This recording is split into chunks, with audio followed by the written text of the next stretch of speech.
নমস্কার বন্ধুরা, আজকের ভিডিওতে আমরা জানব আইপিও কী এবং আইপিও থেকে কিভাবে আমরা রোজগার করব। আজকের ভিডিওতে যদি তোমরা পুরোটা দেখো তাহলে বুঝতে পারবে যে আমরাও কিভাবে এখান থেকে ইনকাম করতে পারবো। এবং আমি এখানে ডাটা বেসিক কথা বলবো যাতে তোমাদের বুঝতে সুবিধা হয়। চলুন তাহলে সময় নষ্ট না করে ভিডিওটি শুরু করা যাক। শেয়ার মার্কেট থেকে রোজগার করার অনেকগুলো রাস্তা আছে, কিন্তু আমরা আইপিও থেকে কেন রোজগার করব সেই সম্পর্কে একটুখানি ডিসকাস করে নেওয়া দরকার। আমি এখান থেকে ইন্টারডে ট্রেডিংয়ের মাধ্যমে রোজগার করতে পারি, সুইং ট্রেডিং করে রোজগার করতে পারি এবং অপশান ট্রেডিং করেও রোজগার করতে পারি। কিন্তু এখানে রিস্ক প্রচুর হাই হয়ে যাবে। মানে নিজের ক্যাপিটালটাকে সুরক্ষিত রাখা প্রথমে আমাদের ফার্স্ট দায়িত্ব হওয়া দরকার। তারপরে তো আমি রোজগার করব। আমি যদি মার্কেটে 50,000 টাকা নিয়ে আসি এবং সেই টাকাটাই যদি লস হয়ে যায় সে তো রোজগার দূরের কথা। প্রথমে আমাকে জানতে হবে আগে যে রিস্ক কোনটায় কম আছে এবং ইনকামও করতে পারবো। তবেই তো আমি ভালোভাবে রোজগারও করতে পারবো এবং নিজের যে ক্যাপিটালটা আছে সেটাকেও সুরক্ষিত রাখতে পারবো। আইপিও হচ্ছে সেফেস্ট ওয়ে সিম্পলভাবে রোজগার করার। কিভাবে আমরা রোজগার করব পুরোটা আজকের এই ভিডিওতে ডিসকাস করব। শুধু ভিডিওতেই দেখতে থাকুন। এবার আমরা জেনে নিই আইপিও কী। আইপিও মানে হলো ইনিশিয়াল পাবলিক অফার। মানে যখন কোনো কোম্পানি প্রথমবার শেয়ার মার্কেটে লিস্ট হওয়ার জন্য আসে তখন তারা আইপিওর মাধ্যমে আসে নিজের কোম্পানিকে শেয়ার মার্কেটে লিস্ট করার জন্য। কোম্পানি বেসিক্যালি আইপিও নিয়ে আসে ফান্ড রেজ করার জন্য। মানে কোম্পানি নিজের কিছু স্টেক পাবলিককে সেল করে এবং তার পরিবর্তে কোম্পানি ফান্ড রেজ করে। এতটুকু ক্লিয়ার? নেক্সট পার্টে আমরা যাচ্ছি। এবার আমরা আইপিও ডিটেলস সম্পর্কে একটুখানি জেনে নিই। আইপিওকে বেসিক্যালি দুটো ভাগে ভাগ করা হয়। একটা হচ্ছে মেন বোর্ড আইপিও, 2 নম্বর হচ্ছে SME IPO. Main board IPO মানে হলো বড় বড় কোম্পানি মেন বোর্ড আইপিওর মাধ্যমেই শেয়ার মার্কেটে আসে নিজের কোম্পানিকে লিস্ট করার জন্য। মেন বোর্ড আইপিওতে যদি আমাদের অ্যাপ্লাই করতে হয় তাহলে মিনিমাম ফান্ড 15,000 টাকা আমাদের কাছে রেখে দিতে হবে। নেক্সট হচ্ছে এসএমই আইপিও, মানে স্মল সাইজ কোম্পানি এসএমই আইপিওর মাধ্যমেই স্টক মার্কেটে আসে। এসএমই আইপিওতে অ্যাপ্লাই করতে গেলে মিনিমাম আমাকে 1,00,000 টাকার ওপরে ফান্ড রেখে দিতে হবে। কোম্পানি টোটাল 4 ধরনের ডেট মেনশন করে।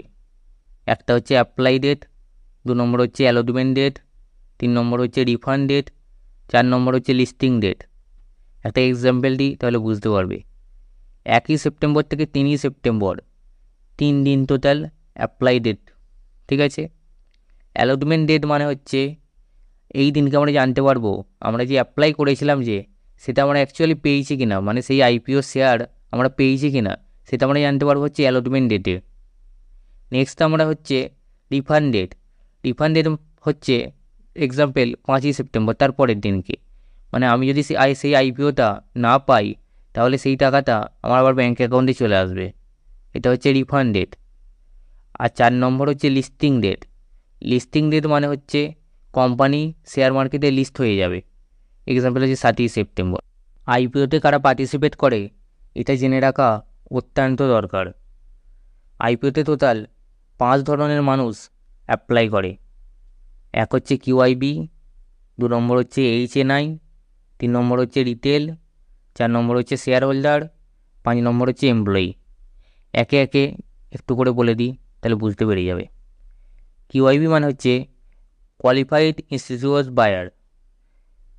এখানে অ্যাপ্লাই করে হচ্ছে basically FII, DII, pension fund এবং ইন্স্যুরেন্স কোম্পানি। এফআইআই মানে একটুখানি বলে দিই, যারা বিদেশ থেকে আইপিওতে ইনভেস্ট করে আমাদের কোম্পানিতে, সেগুলো হচ্ছে এফআইআইয়ের মধ্যে পড়ে। আর ডিআইআই মানে হচ্ছে ইন্ডিয়ার মধ্যে যে মিউচুয়াল ফান্ড আছে তারা যখন আইপিওতে অ্যাপ্লাই করে সেটা ডিআইআই ক্যাটাগরিতে মধ্যে পড়ছে। নেক্সট আমরা জেনে নিই এইচএনআই ক্যাটাগরি। এইচএনআই ক্যাটাগরি হচ্ছে একজন ইন্ডিভিজুয়াল ব্যক্তি যে অ্যাপ্লাই করে। তার যদি ফান্ড সাইজ 2,00,000 টাকা থেকে 10,00,000-এর মধ্যে সে যদি অ্যাপ্লাই করে তাহলে সে এইচএনআই ক্যাটাগরিতে পড়ে যাবে। কত টাকা থেকে কত টাকা? 2,00,000 টাকা থেকে 10,00,000 টাকার মধ্যে সে যদি অ্যাপ্লাই করে তাহলে সে এইচএনআই ক্যাটাগরিতে পড়বে। কোন এইচএনআই ক্যাটাগরিতে পড়বে? স্মল এইচএনআই ক্যাটাগরিতে পড়বে। এবার সে যদি 10,00,000 টাকার ওপরে অ্যাপ্লাই করে তাহলে সে বিগ এইচএনআই ক্যাটাগরিতে পড়বে। নেক্সট হচ্ছে রিটেল ক্যাটাগরি। এই ক্যাটাগরিতে বেসিক্যালি আমরা আসি 15,000 টাকা থেকে 1,99,000 টাকা পর্যন্ত যে আমরা অ্যাপ্লাই করব সেটা হচ্ছে রিটেল ক্যাটাগরির মধ্যে পড়বে। যদি 1,99,000 পরে পড়ে যায়, মানে 2 লাখ টাকা যদি চলে যায়, তাহলে আমি এইচএনআই ক্যাটাগরিতে চলে যাবো। রিটেল ক্যাটাগরিতে যদি একটা লটের জন্য আমি অ্যাপ্লাই করি তাহলে 15,000 টাকা লাগছে, এই দুটো লটের জন্য অ্যাপ্লাই করি তাহলে 30,000 টাকা লাগছে, এই 3টে লটের জন্য অ্যাপ্লাই করি তাহলে 45,000 টাকা লাগছে। টোটাল 1,99,000 টাকা পর্যন্ত অ্যাপ্লাই করতে পারবো রিটেল ক্যাটাগরিতে। নেক্সট হচ্ছে share holder category. Share holder category মানে হচ্ছে কোনো কোম্পানির পেরেন্টস কোম্পানি যদি আগে থেকে আমি সেই কোম্পানির শেয়ার হোল্ড করে থাকি এবং সেই কোম্পানির ম্যানেজমেন্ট আবার নতুন একটা আইপিও নিয়ে আসছে ওর আলাদা বিজনেসের, এবং আমি সেখানে যদি শেয়ার হোল্ডার ক্যাটাগরি যদি কোনো এলিজিবল থাকে তাহলে আমি, এবং যদি সেই ক্যাটাগরির শেয়ারও আমার ডিমান্ড অ্যাকাউন্টে থাকে, মানে তার পেরেন্টস কোম্পানির শেয়ার যদি আমার ডিমান্ড অ্যাকাউন্টে থাকে, তাহলে আমি শেয়ার হোল্ডার ক্যাটাগরি থেকেও অ্যাপ্লাই করতে পারবো। কিন্তু 2 লাখ টাকার মধ্যেই অ্যাপ্লাই করতে হবে শেয়ার হোল্ডার ক্যাটাগরিতে। নেক্সট হচ্ছে এমপ্লয়ি ক্যাটাগরি। এর নাম শুনে বুঝতে পারছো যারা কোম্পানিতে যারা কাজ করছে তারা এমপ্লয়ি ক্যাটাগরি থেকে অ্যাপ্লাই করতে পারবে। টোটালি 5 ধরনের ইনভেস্টর আইপিওতে অ্যাপ্লাই করে। এবার আমরা আইপিওর কোটা সম্পর্কে জেনে নিই। মানে কোম্পানি ধরুন 100 কোটি টাকা রেজ করবে, ঠিক আছে? এবার কাকে কত পজিশান দেবে সেটা কীভাবে ডিসাইড হয় একটু জেনে নিই।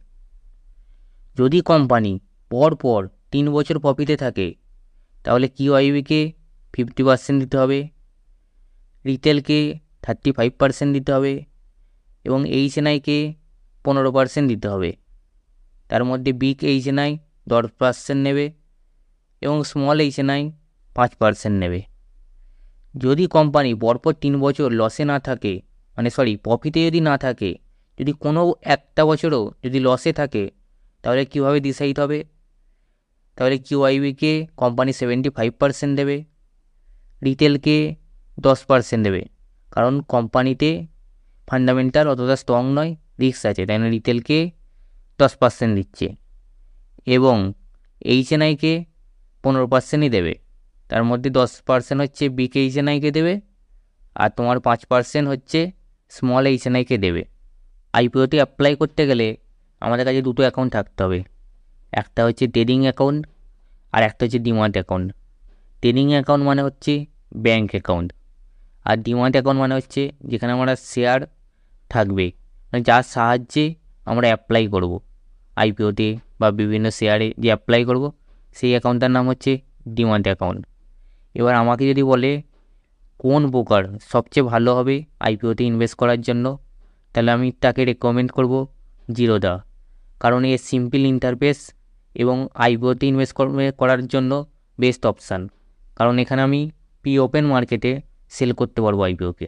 এবার আমরা জানবো আইপিও অ্যানালাইসিস করবো কী করে। মানে বিভিন্ন কোম্পানি নিজের আইপিও নিয়ে আসে, এবার তোমাকে বুঝতে হবে যে কোন আইপিওটা ভালো আর কোন আইপিওটা খারাপ, এটা তোমাকে দেখতে হবে। আমি টোটাল 4টে পয়েন্ট চেক করি। কী কী জেনে নিই। 1 নম্বর হচ্ছে বিজনেস মডেল, কোম্পানি কিসের বিজনেস করে এটা জানাটা অত্যন্ত দরকার। 2 নম্বর হচ্ছে ফান্ডামেন্টাল, মানে কোম্পানির প্রফিট অ্যান্ড লস স্টেটমেন্ট কী আছে, মানে কোম্পানি পরপর লস করছে না পরপর প্রফিট করছে, না কী সিচুয়েশান হয়ে আছে, সেটা হচ্ছে ফান্ডামেন্টাল অ্যানালিসিসের মধ্যে পড়ে। নেক্সট হচ্ছে ভ্যালুয়েশান, মানে বোঝা যাচ্ছে যে কোম্পানির ভ্যালুয়েশান হচ্ছে 10 কোটি টাকা, কিন্তু কোম্পানি চাইছে 100 কোটি টাকা, তাহলে তো সেখানে আমরা ইনভেস্ট করবো না। এইটাকে আমরা বলি হচ্ছে ভ্যালুয়েশান। আর 4 নম্বর আমি চেক করি হচ্ছে মার্কেটে ডিমান্ড আছে কিনা, যে আইপিওটা লিস্ট হতে চলছে, যে কোম্পানির আইপিওটা আসছে সেই কোম্পানিতে মার্কেটে ডিমান্ড আছে কিনা। মার্কেটে যদি ডিমান্ড থাকে তবেই আমি অ্যাপ্লাই করব, যদি ডিমান্ড না থাকে তাহলে আমি অ্যাপ্লাই করব না। কী করে বুঝবো মার্কেটে ডিমান্ড আছে কিনা? দুটোই জিনিসের সাহায্যে আমরা বুঝিয়ে যাবো। একটা হচ্ছে জিএমপি, 2 নম্বর হচ্ছে সাবস্ক্রিপশান। জিএমপি মানে হচ্ছে গে মার্কেট প্রিমিয়াম, মার্কেটে কত টাকা ডিমান্ড চলছে, মানে কত টাকা আমাকে দিতে পারে, এটা হচ্ছে জিএমপি। আর 2 নম্বর হচ্ছে বললাম কি সাবস্ক্রিপশান, কত মানুষ এটা অ্যাপ্লাই করছে। দেখবেন যদি সাপ্লাই কম থাকে তাহলে কেউ অ্যাপ্লাই করে না, দাম কমে যায়, তার মানে লসে লিস্ট হতে পারে। কিন্তু যদি সবাই যদি চায়, সব যদি প্রচুর ডিমান্ড থাকে, তাহলে কি হয়, কোম্পানি যে ভ্যালুয়েশানে নিয়ে আসছে সেখান থেকে বেশি প্রাইসে লিস্ট হয় এবং সেখান থেকে আমরা প্রফিট ইনকাম করতে পারবো, মানে প্রফিট করতে পারবো। এবার আমরা জানবো আইপিও থেকে কিভাবে আমরা রোজগার করব। আমি কোন স্ট্র্যাটেজি ফলো করি এবং কোন স্ট্র্যাটেজি ফলো করে আমি আইপিও থেকে 2 লাখ টাকার ওপরে ইনকাম করতে পেরেছি, সেটা আমি এই ভিডিওর মাধ্যমেই শেয়ার করব। প্রথমে বলে দিই, আমি এখানে 2007 সাল থেকে 2024 সাল, টোটাল 17 বছর হচ্ছে। তার মধ্যে আমি এখানে 16 বছরের ডাটা নিয়েছি, মানে 2007 সাল থেকে 2023 সাল, টোটাল 16 বছরের ডাটা নিয়েছি এবং প্রতিটা আইপিওকে ডিপলি অ্যানালাইসিস করেছি।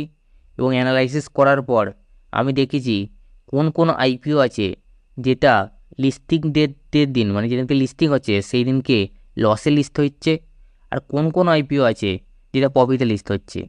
আমি পুরো একটা এক্সেল শিটে ডাটা বার করেছি। ডাটা বার করার পর আমি অবাক হয়ে গেছি দেখে যে যে কোম্পানির সাবস্ক্রিপশান 28+ আছে, মানে আপনাদেরকে আমি বলেছিলাম যে টোটাল 5 ধরনের ইনভেস্টর অ্যাপ্লাই করে এবং 5টা ইনভেস্টরে যে আছে তোমার হচ্ছে রিটেল, HNI, QIB, তারপর হচ্ছে share holder and employee. Total 5 ধরনের মানুষ আছে যারা অ্যাপ্লাই করে এবং টোটাল যে সাবস্ক্রিপশান ওইটা 28+ হতে হবে। কত হতে হবে? 28+। এবং আমরা যে দেখি, এটা আমি পার্সোনালি রেকমেন্ড করছি, যে আমরা যে জিএমপি দেখি ওটা মিনিমাম 20+ থাকা অত্যন্ত দরকার।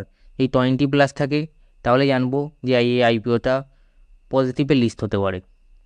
টোটাল 16 বছরের ডাটায় শকিং রেজাল্ট এসেছে। শকিং রেজাল্ট কি এসেছে?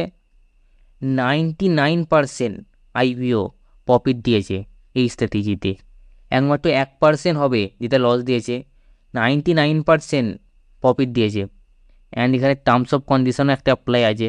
আমি দুটোই চেক করেছি, একটা হচ্ছে এনএসসিতে লিস্ট হচ্ছে যেগুলো সেটাও চেক করেছি, বিএসসিতে যেগুলো লিস্ট হচ্ছে সেটাও চেক করেছি।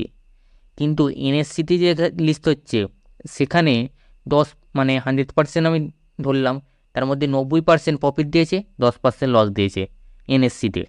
কিন্তু যদি বিএসসির ডাটা দেখি, পুরো শকিং রেজাল্ট, সেখানে 99% প্রফিট দিয়েছে। মানে 100টা যদি আইপিও আসে অ্যান্ড আমি এই স্ট্র্যাটেজি যদি অ্যাপ্লাই করি, তার মধ্যে 99টা প্রফিট দিয়েছে হচ্ছে এই, মানে বিএসসিতে যদি আমি সেল করি পি ওপেন মার্কেটে তাহলে।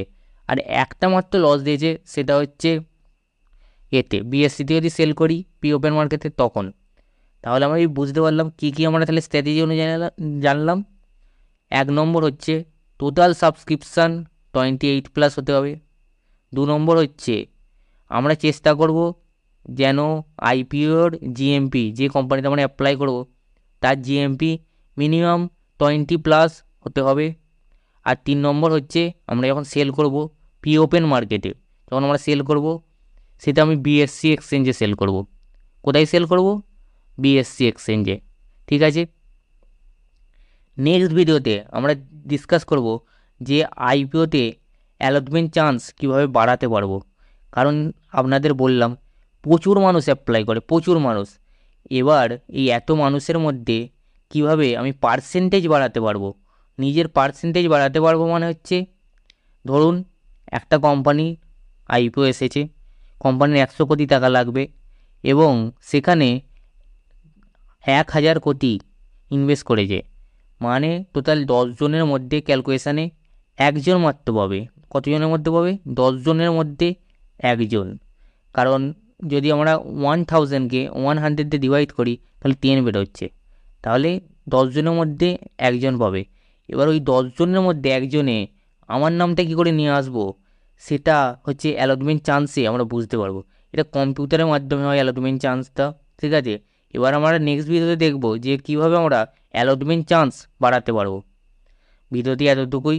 যদি একটুও যদি ভ্যালুয়েবল লেগে থাকে, যদি কিছু শিখতে পেরেছি ভিডিও থেকে, তাহলে অবশ্যই একটা লাইক করে দিও। আর যদি চ্যানেলটা ভালো লাগে সাবস্ক্রাইব করে দিও। যদি ভালো না লাগে সাবস্ক্রাইব করতে হবে না। ঠিক আছে, আজকের দিনের মতো এইটুকুই। আবার কালকে মিট করছি। ধন্যবাদ।